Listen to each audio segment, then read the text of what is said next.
Revving engines echo through the streets as anticipation hangs heavy in the air. Welcome riders and enthusiasts to a collision of legends. In today's high-octane episode, we delve into the electrifying tale of Hell's Angels meet the Rough Riders. Get ready to ride shotgun on an unforgettable journey through the riveting clash of two iconic forces within the biker realm. Hold on tight. It's time to throttle up and witness the meeting that ignited the engines of both fear and fascination. Ever wondered what happens when two motorcycle club giants collide? Curious about the untold story behind the monumental rendezvous of Hell's Angels and the Rough Riders?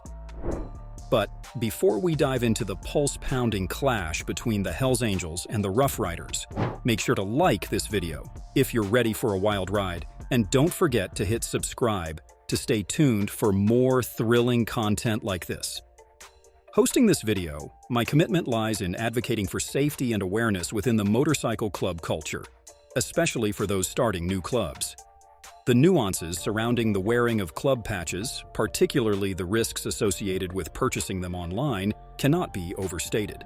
Riding into the world of motorcycle clubs is like navigating through a spaghetti junction on a unicycle. It requires balance, finesse, and a whole lot of awareness. Imagine putting on a patch bought online without knowing its significance. It's like showing up at a costume party dressed as Batman, but accidentally joining the Joker's gang instead. Not the wisest move. Picture this: Rough Riders meeting Hell's Angels, and it's not your average tea party. It's like hosting a summit between rival comic book universes. Batman meets Superman, but instead of saving the world, they're hashing out territory disputes. Capes and bikes have their own dramatic tension, it seems. Donning patches bought online without fully understanding their significance could inadvertently align someone with a rival club, or disrespect the dominant motorcycle club MC within a specific area. It's akin to wearing conflicting gang colors in a neighborhood, a hazardous move that could result in dire consequences and jeopardize personal safety. Reflecting on the encounter between the Rough Riders and the Hell's Angels, it becomes evident that even established clubs face challenges navigating the intricate dynamics of the MC world. This meeting highlighted underlying tensions and potential clashes between dominant MCs, significantly emphasizing the importance of exercising caution. The encounter between Rough Riders and Hell's Angels resembled a tense standoff in a Western movie, only with bikes instead of horses. Imagine tumbleweeds rolling by as both sides eye each other, ready for a showdown, but then suddenly deciding to settle things over drinks and a friendly chat. Talk about a plot twist. It's crucial for new clubs to prioritize seeking approval or a blessing from the dominant MC in their vicinity. This process entails comprehending the power structures within the motorcycle club community, identifying influential clubs in specific regions, and actively seeking permission or acknowledgement from established MCs. The fundamental rationale behind seeking approval is to ensure safety and prevent inadvertent conflicts or disrespect within the MC culture. Obtaining validation from the dominant MC substantially reduces the risk of sparking conflicts or creating disharmony within the motorcycle club community. I stress the significance of aspiring clubs gathering comprehensive intelligence about the local MC landscape.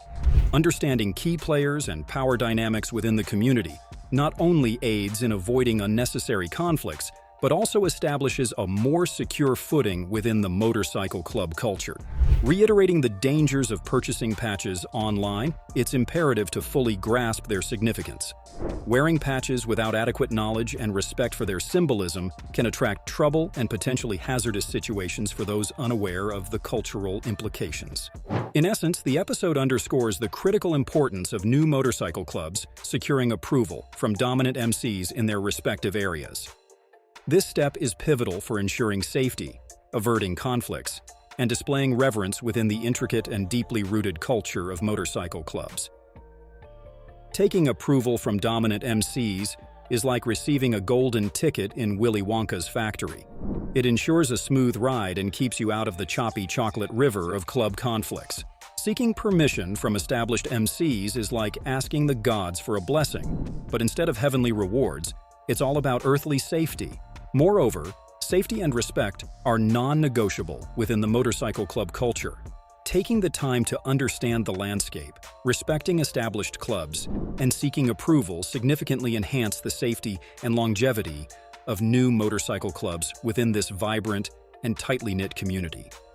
By fostering an environment of mutual respect and understanding, motorcycle clubs can coexist peacefully, fostering a sense of camaraderie and unity within the larger MC community. This mutual respect contributes to the safety and harmony of all clubs involved, creating a conducive environment for enjoying the shared passion for motorcycles. The significance of checking in with the dominant MC cannot be overstressed.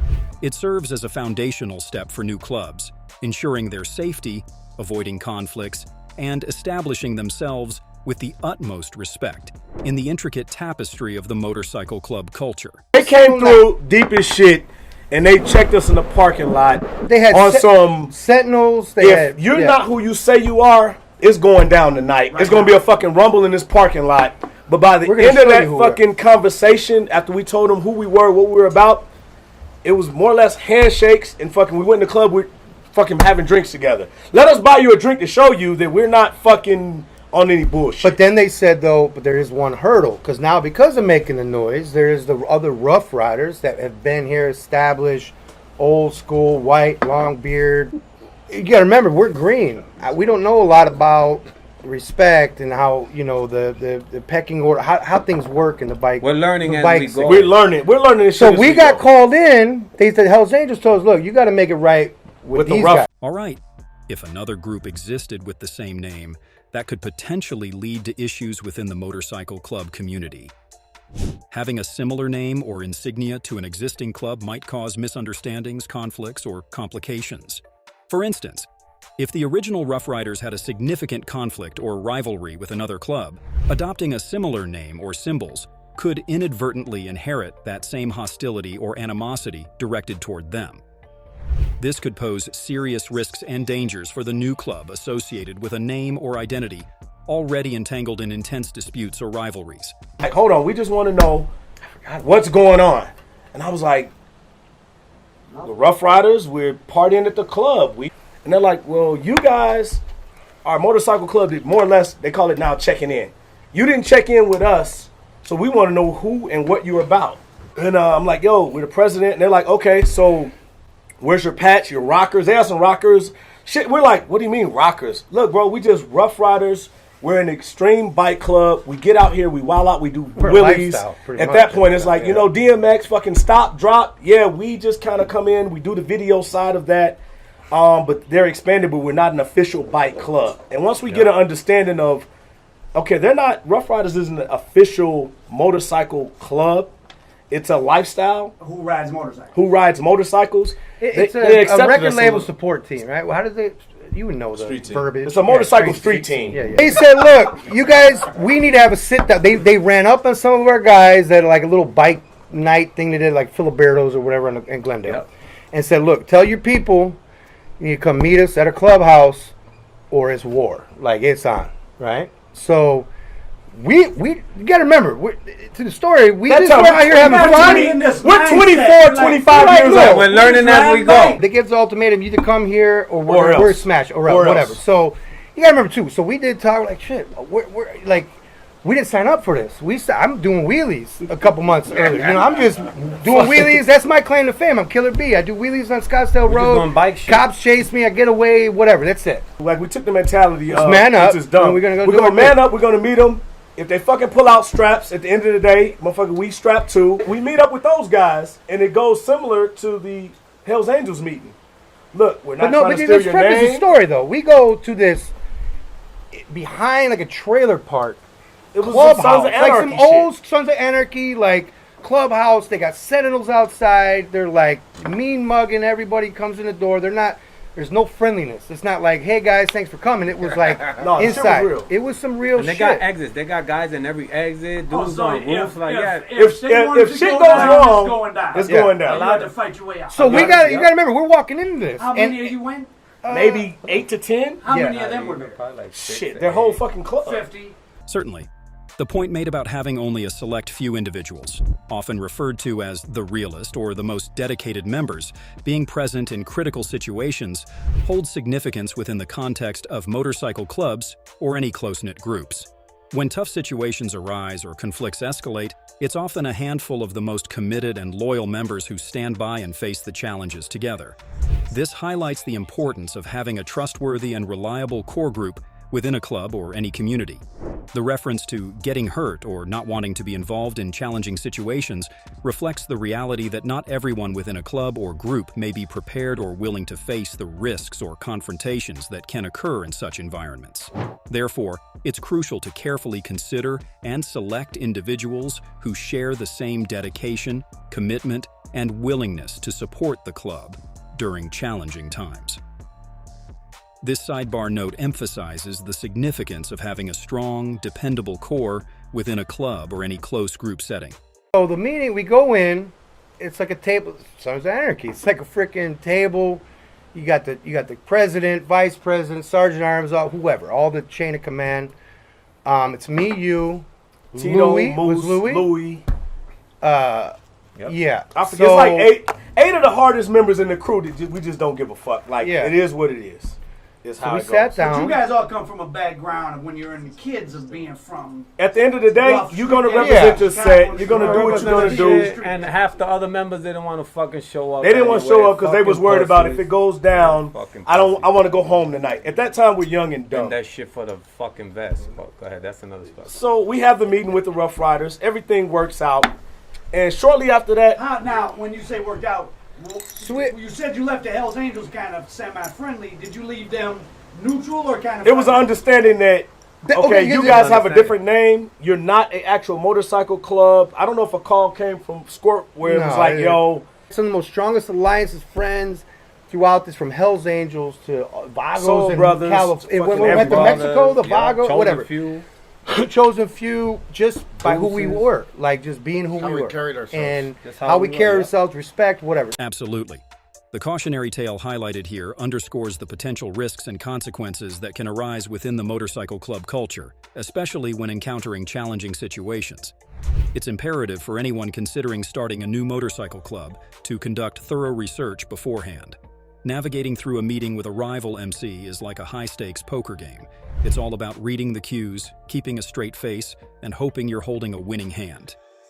Walking into that room with only the toughest crew members is like entering a boss battle in a video game. Intense and nerve-wracking. Understanding the history and dynamics of the motorcycle club community is crucial. Attending bike events, interacting with various clubs, and gaining insights into who holds influence and authority within the biking circles can provide valuable information. This knowledge enables individuals to navigate the landscape more safely and wisely. The reference to the Rough Riders, despite not being an official club, finding themselves in a precarious situation, emphasizes the potential dangers that can escalate within such environments. Had the opposing Rough Riders sought conflict, it could have resulted in a perilous confrontation. At the core, everyone involved is human, and situations can swiftly escalate, requiring individuals to defend themselves. However, it's vital to enter any scenario with a full understanding of the potential risks and consequences. If one is willing to confront such situations and assert themselves, it's crucial to do so, fully aware of the implications and ramifications. The bottom line is to approach the motorcycle club culture with eyes wide open, fully comprehending the environment, its rules, its power structures, and the potential outcomes of one's actions. Engaging without adequate knowledge or a disregard for the dynamics of the community could lead to severe consequences. Therefore, the emphasis remains on doing thorough research, understanding the community's history and hierarchy, and being fully aware of the risks and responsibilities before embarking on any endeavors within the motorcycle club culture. It's about making informed decisions and being prepared for the potential challenges that might arise.